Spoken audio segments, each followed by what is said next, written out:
bertemu kembali. Di tengah penanganan dugaan sejumlah kasus korupsi besar, Korps Pemberantasan Tindak Pidana Korupsi Polri mengumumkan 2 nama sebagai tersangka dalam tindak korupsi dan tindak pidana pencucian uang. Satu di antaranya adalah penyelenggara negara.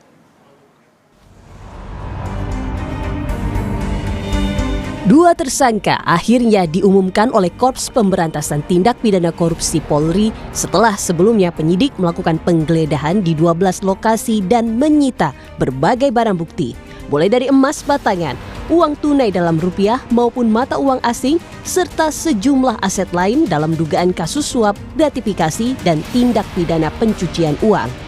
Polisi tidak memberikan nama lengkap kedua tersangka, namun hanya berinisial DA dan FA, di mana FA merupakan penyelenggara negara. Dalam konferensi pers bersama dengan Komisi 3 DPR RI dan Kejaksaan Agung, polisi menyebut baru DR yang telah ditahan di Rutan Polda Metro Jaya sejak tanggal 10 Juli 2026. Kita telah menetapkan 2 tersangka saat ini, yaitu saudara DR yang telah diduga melakukan tindak pidana pencucian uang yang diduga berasal dari tindak pidana korupsi. Kemudian kita juga telah menetapkan saudara FA dalam perkara dugaan tindak pidana korupsi dan atau tindak pidana pencucian uang dalam proses penanganan hukum oleh pegawai negeri atau oknum penyelenggara negara dalam perkara PT Asabri dan atau tindak pidana korupsi lainnya. PLT Jampitsus Rudi Margono menyebut pemeriksaan terhadap tersangka inisial FA yang disebut sebagai penyelenggara negara baru akan dimulai lantaran pihak Kejagung baru akan mempelajari barang bukti, alat bukti, dan materialnya. Belum ada informasi. Untuk pemeriksaan sudah belum Pak? Sudah diperiksa belum sejauh ini? Baru akan dimulai. Baru akan dimulai. Nah, teknisnya kan baru hari ini kita terima, kita pelajari dulu, kita buka alat buktinya, barang buktinya, terkait dengan seluruh materialnya bersama-sama kita pasti Bapak. Sebelum penetapan tersangka, penyidik telah memeriksa 15 orang saksi dari berbagai lokasi yang menjadi objek penggeledahan. Penyidik memastikan konstruksi perkara telah lengkap, termasuk alat bukti untuk mencari siapa bertanggung jawab secara hukum. Sebelum penetapan 2 tersangka dalam 3 kasus korupsi besar, Kejaksaan Agung mengonfirmasi pengunduran diri Febri Adriansyah dari jabatannya sebagai Jaksa Agung Muda Tindak Pidana Khusus atau Jampitsus. Pengunduran diri tersebut resmi diterima oleh Jaksa Agung pada Sabtu dini hari. Kepala Pusat Penerangan Hukum Kejaksaan Agung Anang Supriyatna menyebut keputusan tersebut merupakan langkah strategis untuk menjaga marwah institusi di tengah proses hukum yang sedang berjalan. Anang menegaskan Kejaksaan Agung menghormati sepenuhnya keputusan Febri Adriansyah. Meski demikian, ia memastikan roda organisasi di lingkungan Jampitsus tetap berjalan normal. Penanganan perkara-perkara besar disebut tidak akan terganggu. Bapak Jaksa Agung telah menerima pengunduran diri Bapak Febri Adriansyah dari jabatannya sebagai Jaksa Agung Muda Tindak Pidana Khusus. Kejaksaan Agung menghormati keputusan tersebut dan memastikan seluruh tugas, fungsi, serta penanganan perkara di lingkungan Jaksa Agung Muda Tindak Pidana Khusus dapat berjalan dengan normal dan sesuai dengan mekanisme yang berlaku. Di tengah besarnya perhatian publik terhadap penegakan hukum dan pemberantasan korupsi, Presiden Prabowo Subianto menyampaikan pesan tegas kepada seluruh aparat negara. Saat meresmikan 5 bendungan di Nusa Tenggara Barat, Presiden meminta seluruh birokrat, prajurit TNI, anggota Polri, hingga jaksa untuk melakukan introspeksi dan memperbaiki diri. Birokrat introspeksi, kita semua introspeksi. Pejabat-pejabat militer dan polisi introspeksi. Kejaksaan demikian juga. Anda jaksa ya? Pakai bintang juga kau. Kau juga milik rakyat. Presiden menegaskan rakyat tidak menghendaki korupsi dibiarkan. seluruh pejabat negara wajib memegang amanah rakyat dan wajib menjaga kepercayaan yang diberikan. Tim Liputan, Kompas TV. Mengapa penyidik butuh waktu untuk menetapkan dua tersangka? Dan apakah tersangka inisial DR dan FA ini merupakan aktor utama yang bertanggung jawab atau masih ada pihak lain yang berpotensi ikut terseret mengingat ada 3 kasus korupsi besar di dalamnya? Apakah kasus ini akan tuntas di tangan Kejaksaan Agung? Saya akan berdiskusi bersama Ferry Amsari, dosen Hukum Tata Negara Fakultas Hukum Universitas Andalas dan peneliti Posdem, serta Sugiat Santoso, juru bicara Partai Gerindra. Selamat malam semuanya dengan Tifal di sini. Selamat malam. Malam, Mas Tifal. Terima kasih semua sudah bergabung dalam diskusi kali ini. Kasus pada akhirnya dalam konferensi pers tadi, Bang Ferry, dilimpahkan atau dialihkan, diserahkan dari polisi, dari tim gabungan polisi kepada Kejaksaan Agung. Sejauh mana Anda mencermati ini? Apakah ini bagian dari menunjukkan sinergitas antara lembaga penegak hukum atau ada maksud lain? Bung Ferry, silakan. Bung Ferry? Halo. Oke. Silakan Bung Ferry. Ya, bagi saya ini tentu proses yang harus dilalui ya, mekanismenya ya begitu. Setelah dari kepolisian akan naik ke kejaksaan, lalu kalau semua sudah layak akan segera disidangkan di pengadilan. Pada titik ini tentu saja akan timbul pertanyaan besar kepada publik, apakah Kejaksaan Republik Indonesia akan mampu menangani perkara yang melibatkan korupsnya sendiri. Di titik itu yang akan menjadi pertanyaan besar, apakah ini akan berlanjut lebih dalam sehingga akan ditemukan pelaku-pelaku lain yang berkaitan dengan apa yang sudah disampaikan oleh kepolisian. Saya dan teman-teman yang biasa bergiat pada isu-isu ini, karena ini penyelenggara negara, normalnya kejahatan korupsi sebanyak ini tidak melibatkan 1 dan 2 orang. Ini kejahatan berkelompok yang tentu saja harus diungkap oleh kejaksaan. Dan tidak mungkin kita menyimpulkan sesederhana itu bahwa ini hanya akan 2 orang, akan tidak melibatkan yang lain. Kita akan berikan ruang yang sangat besar kepada kejaksaan untuk menelusuri sebagai dominis litis ya, pimpinan para penyidik, untuk menemukan apa relasinya dengan kejahatan pencucian uang misalnya, karena pencucian uang itu tidak sesederhana yang kita bayangkan, dan mudah-mudahan kejaksaan serius karena ini tantangan terbesar bagi kejaksaan untuk membongkar perkara ini. Tidakkah akan menjadi ganjalan, sorry saya potong Bung Ferry, tidakkah akan jadi ganjalan karena FA yang pernah punya posisi di Kejaksaan Agung akan diperiksa oleh orang yang juga dari pihak Kejaksaan Agung juga? Ya, di sana tantangan terbesar dan tentu saja harus dijawab oleh Kejaksaan Agung ya. Bagaimanapun prosesnya harus melalui kejaksaan karena itu sistemnya. Dan tantangan terbesarnya adalah apakah ini akan betul-betul independen, tidak menggunakan relasi korupsi ya. Bagaimanapun Pak FA adalah salah satu jabatan tertinggi ya, Jampitsus bukan main-main begitu ya. Dan selama ini menangani berbagai perkara korupsi besar, dan kita lihatlah apakah kemudian kejaksaan Krop Adiaksa yang mampu menjawab tantangan apakah ini betul-betul akan dibongkar atau ini akan berlanjut ke drama berikutnya. Anda melihat Pak Sugiat ini sebagian dari strategi, makanya kemudian polisi baru mengumumkan sudah ada 2 tersangka terus langsung dilimpahkan kepada kejaksaan. Ini bagian dari sinergi atau ada maksud lain di sini Pak Sugiat? Ya, sebelum saya menjawab pertanyaan itu, saya ingin menyampaikan kembali bahwa kasus ini adalah pembuktian dari yang sekian kali apa yang selalu disampaikan oleh Pak Prabowo sebagai Presiden Republik Indonesia. Bahwa pada pemerintahan beliau, tidak boleh lagi ada main-main terkait dengan tindak pidana korupsi. Siapapun itu, pejabat institusi manapun itu.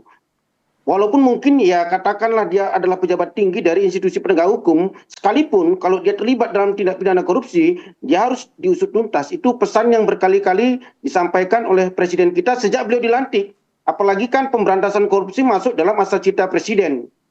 Dari beberapa kasus yang ada, ini pembuktian yang kesekian kali.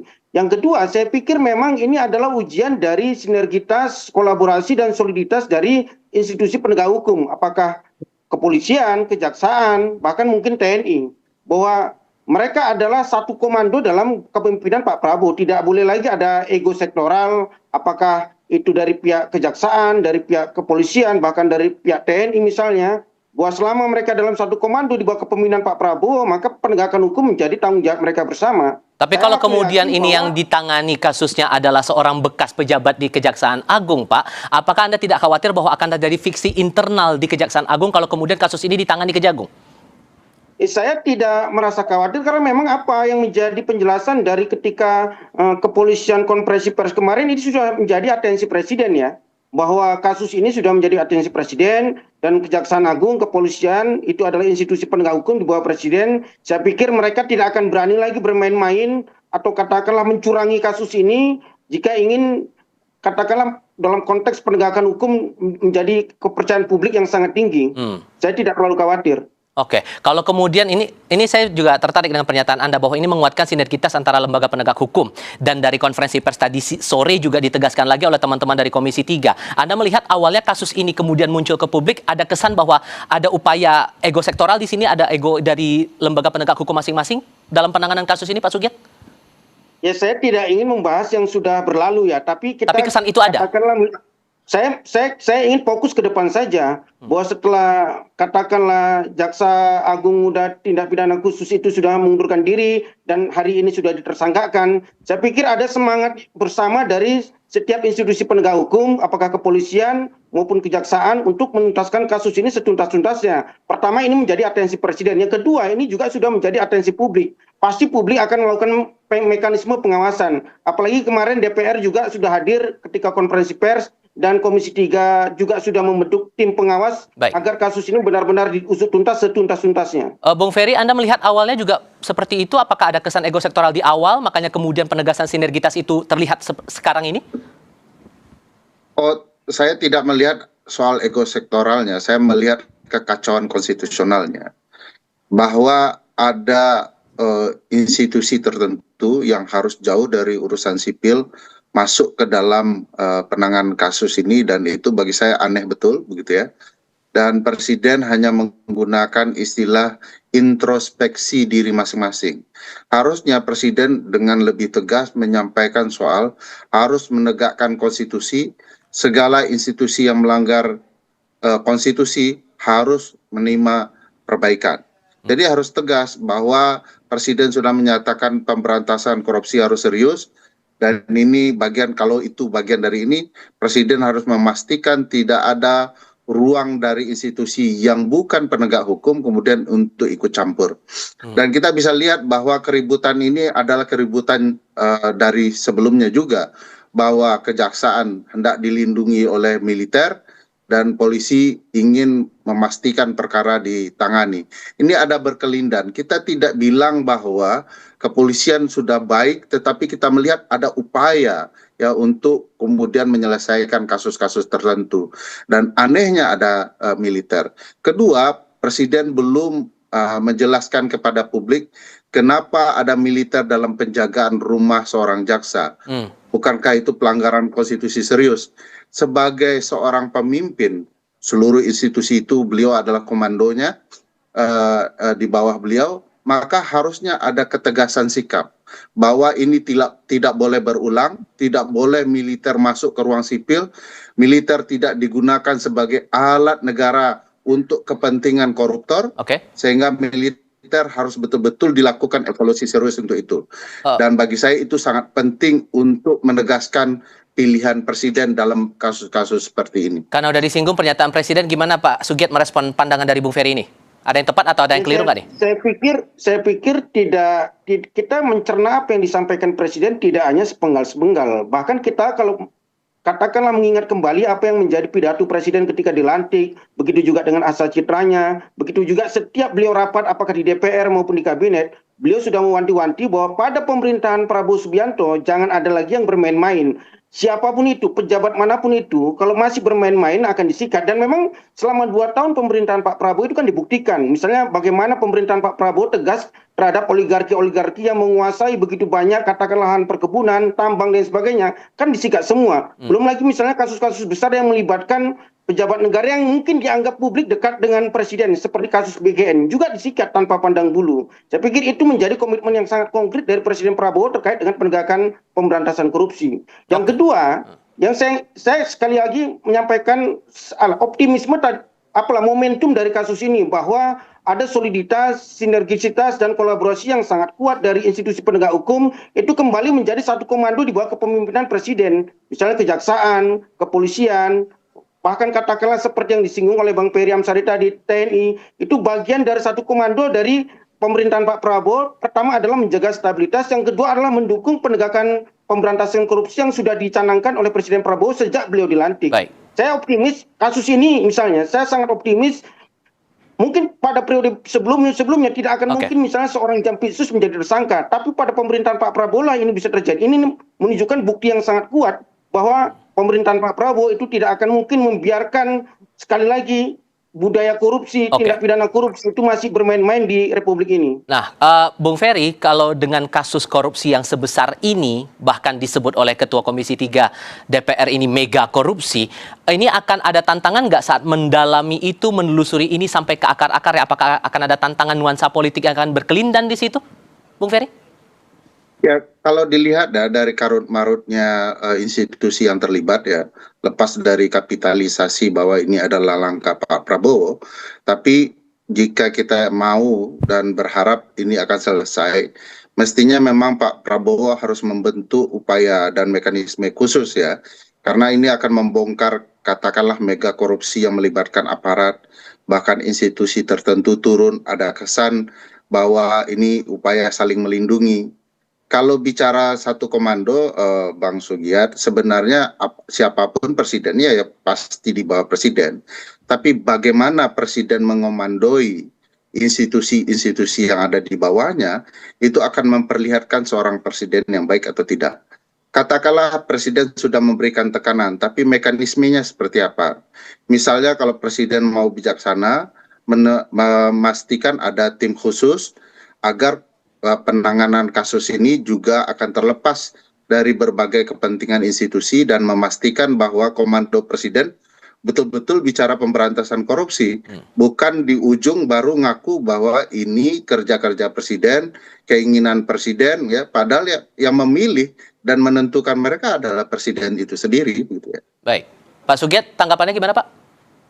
Ya, saya pikir begini, bahwa apa yang menjadi kasus ini kan sebetulnya kan sama seperti kasus-kasus besar lain. Kalau ini di pemerintahan sebelum-sebelumnya, saya pikir ini tidak akan terjadi seorang Jampitsus misalnya tersangka. Bahkan ketika sebelum tersangka sendiri, ini berkali-kali misalnya disampaikan oleh Mabes Polri ketika konferensi pers bahwa ini sejak awal menjadi atensi presiden. Saya pikir kita serahkan kepada mekanisme hukum. Katakanlah hari ini berkasnya sudah dilimpahkan kepada Kejaksaan Agung. Kita kasih kesempatan kepada Kejaksaan Agung untuk menuntaskan kasus ini. Bukan hanya misalnya dalam konteks mempersangkakan katakanlah Febri Adriansyah dan Doni Rito misalnya. Kalau ada misalnya pelaku-pelaku lain yang terlibat dalam kasus ini, silakan diungkap seungkap-ungkapnya. Kalaupun toh nanti ini kasusnya berlarut-larut, ada mekanisme yang lain, misalnya ada supervisi dari KPK. Baik. Tapi saya yakin dan percaya bahwa ketika kasus ini dilimpahkan ke Kejaksaan Agung, akan bisa dituntaskan oleh pihak Kejaksaan Agung dengan setuntasnya. Apalagi ini sudah menjadi atensi presiden dan menjadi atensi publik. Mari kita lihat beberapa waktu ke depan, apalagi ini kan sudah sangat cepat sebetulnya, bahwa apa yang dilakukan oleh, kita mengapresiasi Kortas Tipikor Mabes Polri bersama Polda Metro Jaya bekerja dengan sangat cepat untuk membongkar kasus ini. Kita juga mengapresiasi bagaimana Kejaksaan Agung bisa memberikan transparansi dalam kasus ini. Kita juga mengapresiasi misalnya Komisi 3 DPR RI juga selalu melakukan mekanisme pengawasan dengan membentuk tim pengawasan. Saya pikir kasus ini akan menjadi momentum pelajaran berharga bagi kita terkait dengan pemberantasan korupsi di Indonesia. Oke, Bung Ferry, Pak Sugiat, terima kasih banyak sudah mau berbagi pandangan bersama saya kali ini. Sehat selalu semuanya. Selamat malam. Terima kasih. Selamat malam. Sesaat lagi di Sapa Indonesia Malam, Timnas Inggris menggelar latihan terakhir jelang melawan Norwegia di Miami, Amerika Serikat. Latihan ini turut disaksikan mantan bintang Inggris David Beckham. Tetap di Kompas TV.